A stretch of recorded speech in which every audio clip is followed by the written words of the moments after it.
Michelle. Hi, Oh, JB. your video disappeared. Oh, there we go. How you doing today? I'm fine. Kind of fine, yeah. You're kind of tired?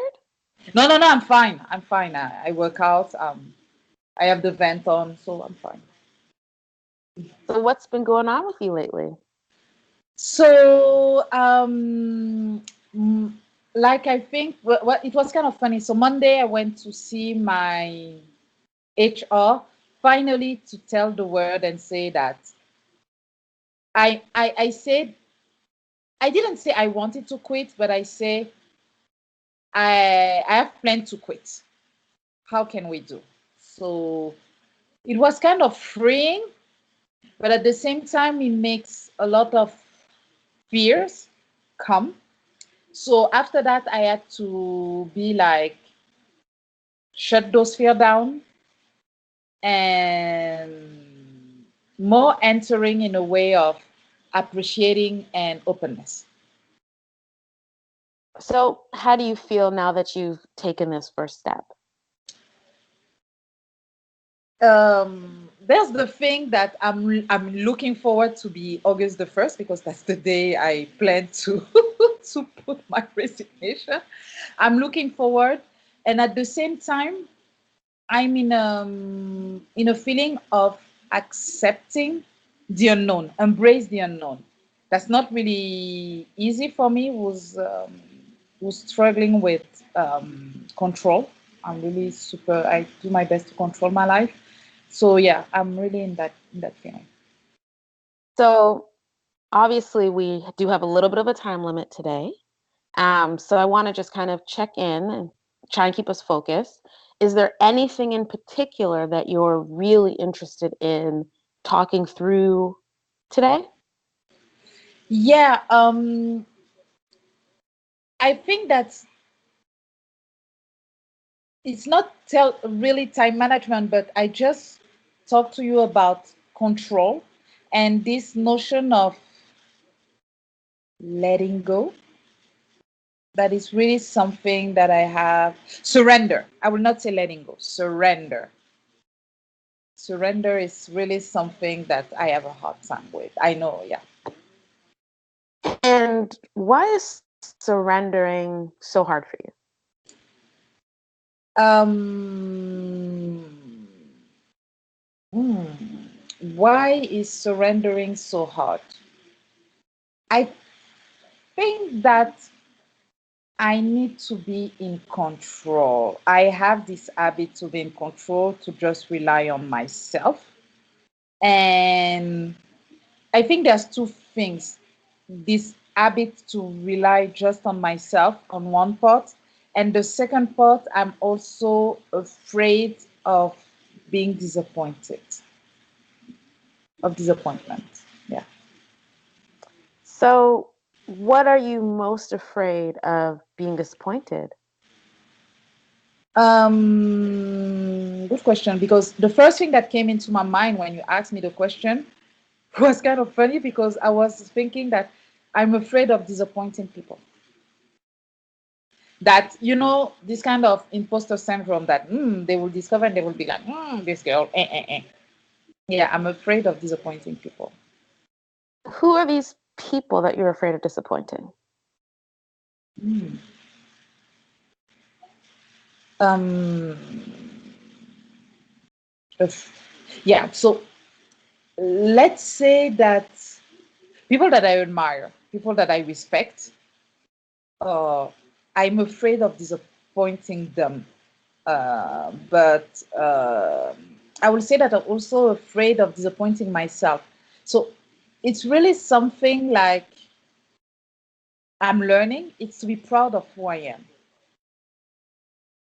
not from an egotistic standpoint, but from a Michelle standpoint. Like uh, I was telling you before we start that there was this song, and it's funny. It's really, really Nigerian. Like sheep don't walk with lion, and snake don't swing with monkey. And it was just like to say that we are not the same. and there are atmosphere of things like that, and I need to accept that I have ambition, and I am, and it's good to be in that kind of atmosphere or things like that. Yeah. So you mentioned that you want to let go some of your control Mm-hmm. and you want to surrender.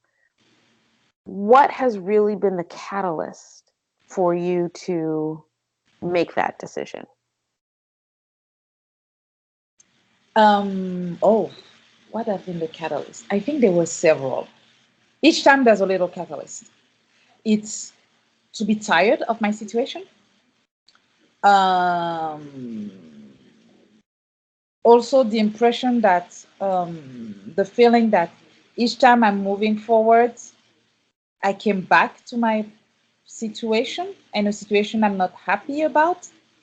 So the fact is that I become aware that I can be my own enemy, my own blockage, my own wall. So the catalyst was really like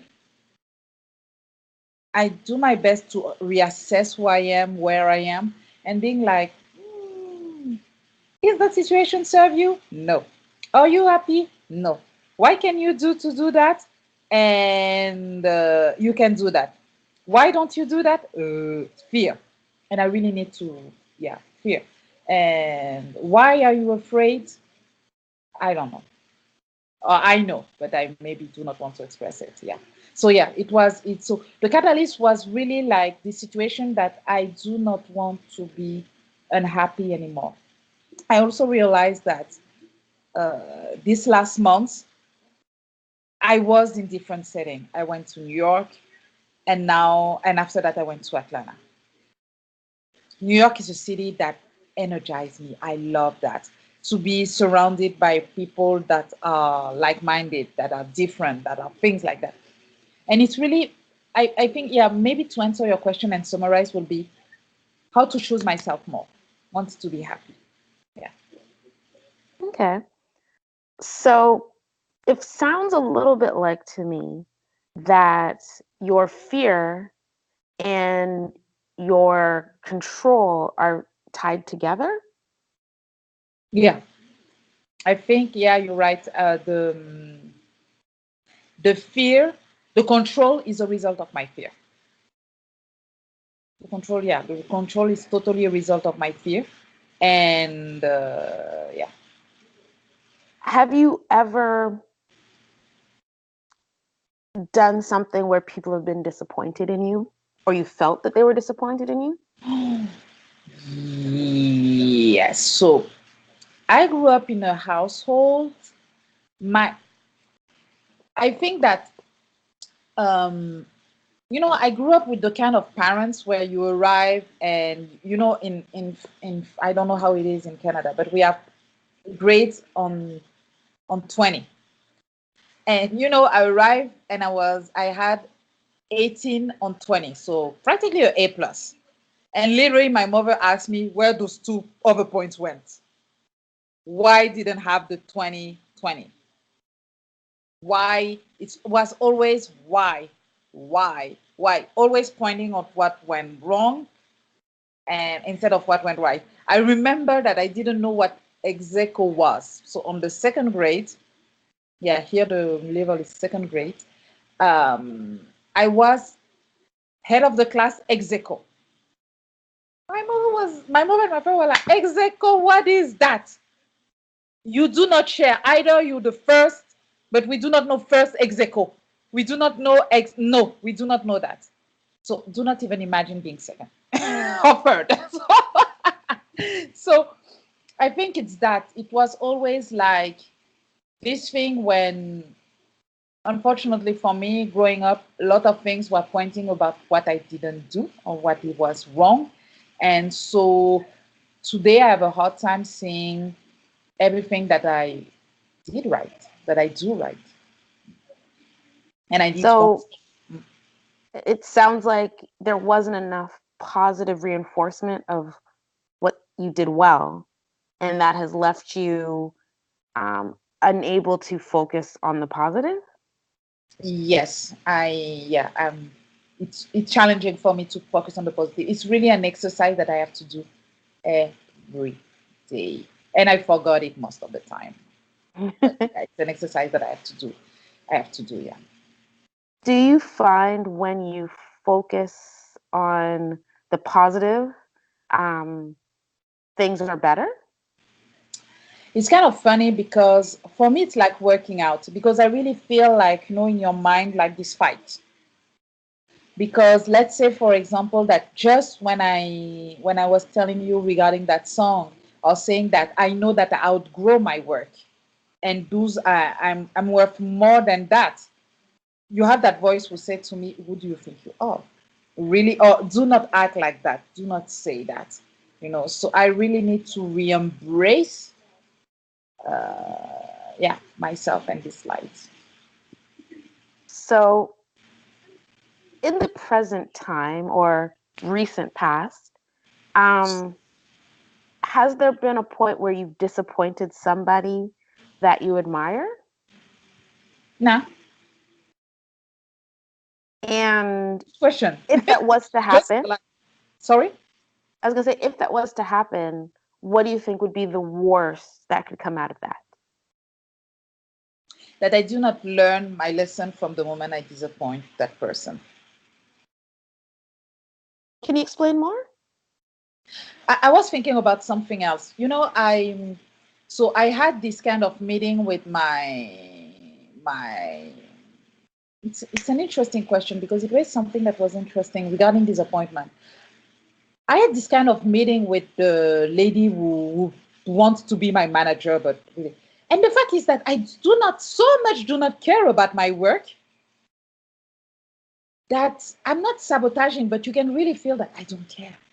So the fact is that I can't disappoint them, but because I do not care about them, it's not good. But at the same point, it's sabotaging myself because I have a brand. The brand is Michelle. In the work, I do not say, but I need because I know that, for example, I have an ex-employer who once or twice badmouthed me, but I didn't really care because I know that I was good at my job and it was just petty.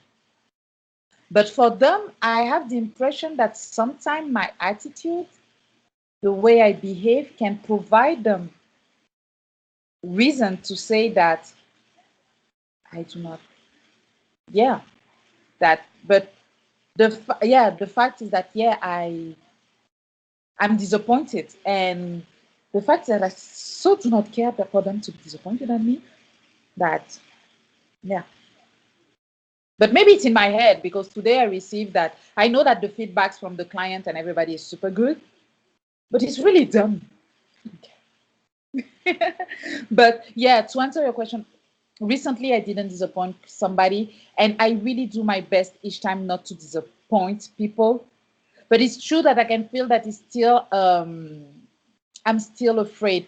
Let's say Sunday, for example, we went to meet the president of a foundation in Atlanta, and because the person who introduced me is a judge, a renowned judge, she really took time a Sunday to have an informational interview with me, which was super nice.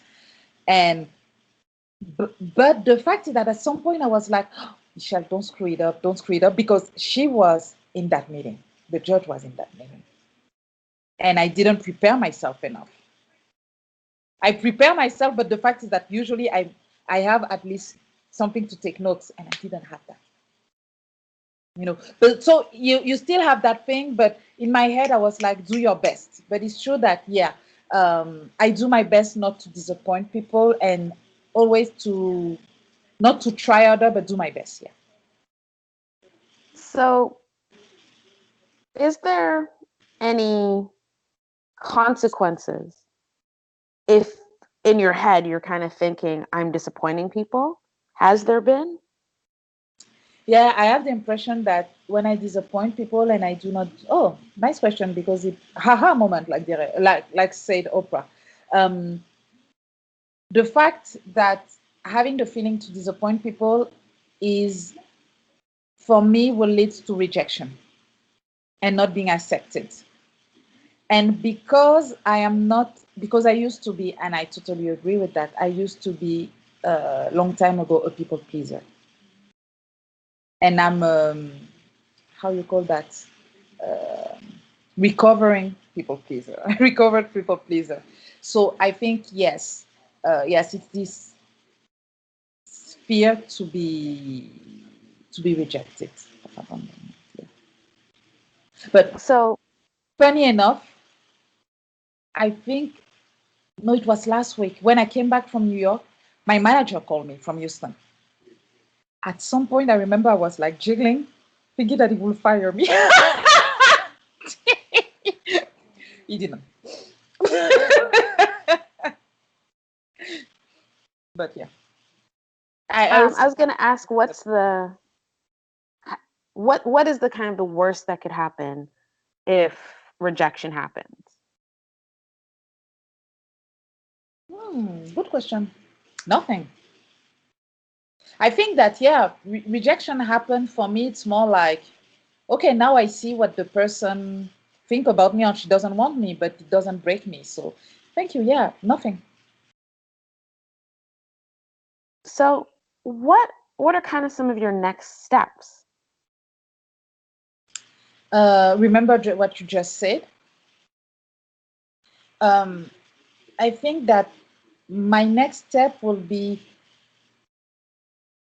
controlling my thought and act anyway, because courage is the action despite fear. And at the same time, something tell me that there is so much more at the other side. I'm afraid, but it's really myself, my ego keeping myself in. But there is so much more on the other side that, yeah. That even if next week I said I quit and they're like, okay, take your things. So first, from tomorrow, I'm going to start packing my things little by little and put them in my car. But it's just like, thank you, Lord, and next.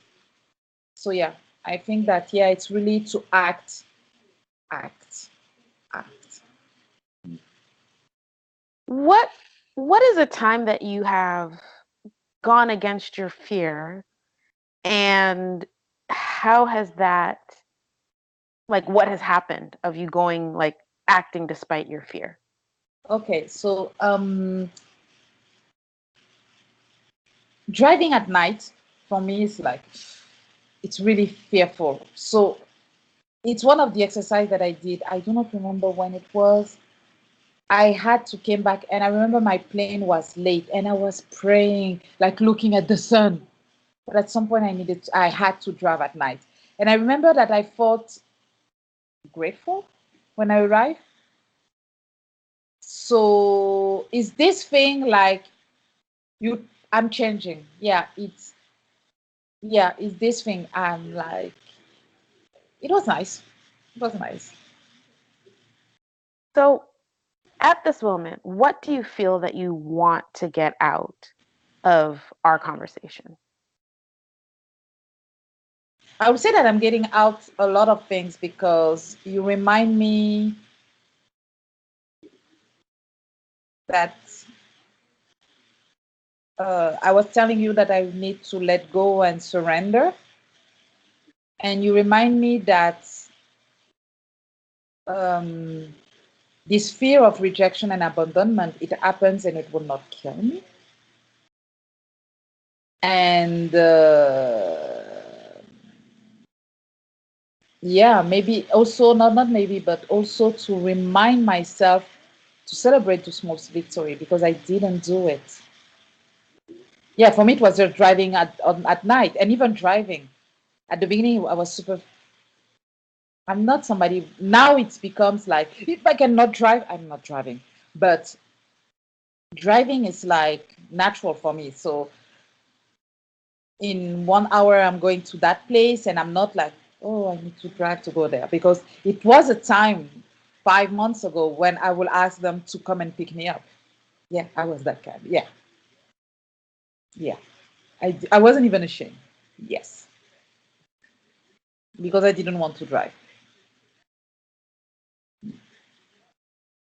So, what do you feel you're going to be doing just for this week from what we've just talked about in this conversation to do? Okay, so for this week, I think that first and foremost, I will act and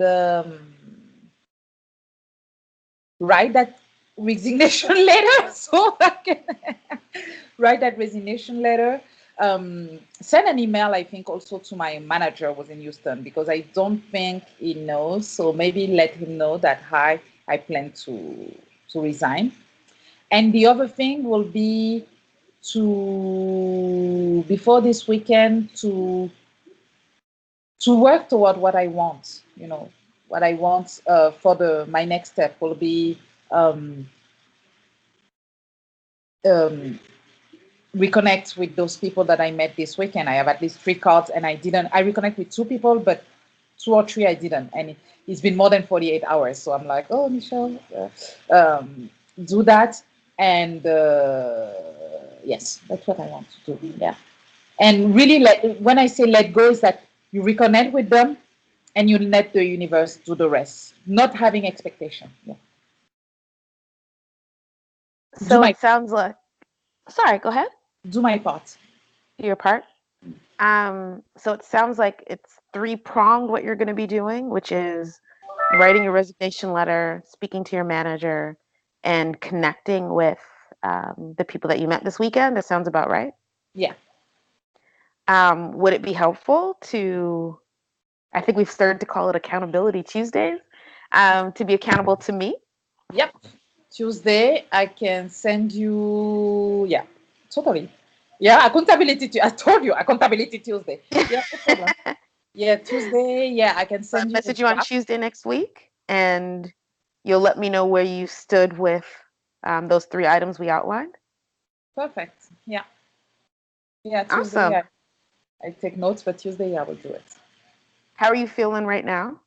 I'm feeling better because it's true that to be outside of fear, and really the haha moment was really like, what happened when you did that? And I'm like, no, and you remind me that it's been a long time since I haven't been rejected. Except when you're looking for a job, but anyway. Yeah, we all face that rejection, Yeah. unfortunately.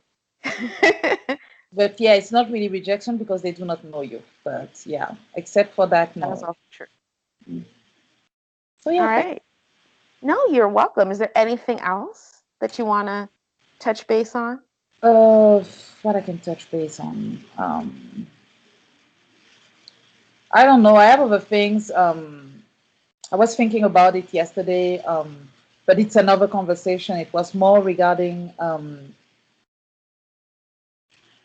no, it's not really because I sometimes I ask myself, I'm so focused on me and getting better that it's true that I have the impression that all the other part of my life, which is not necessarily the job, but I think that even talking with you, I'm like haha moments because I'm thinking like I am my project now. So indeed, my job is part of the project, but I am my project. So it needs to fit my project of well-being, of self-care. And no, I was more thinking about my love life or the fact that I do not have one. But I'm like, no, because you're work in progress. You need really to work on yourself before going that way. So no, I'm good. Thank you. Well, when we do our Accountability Tuesday, we can talk about Yeah, that that next that thing. yeah, yeah. Okay, no problem. Thank you, Michelle. I'm glad to be helpful. And Okay, next thank you week, very much. Tuesday, we will have a conversation. No problem. Have a nice evening. Have a good evening, Michelle.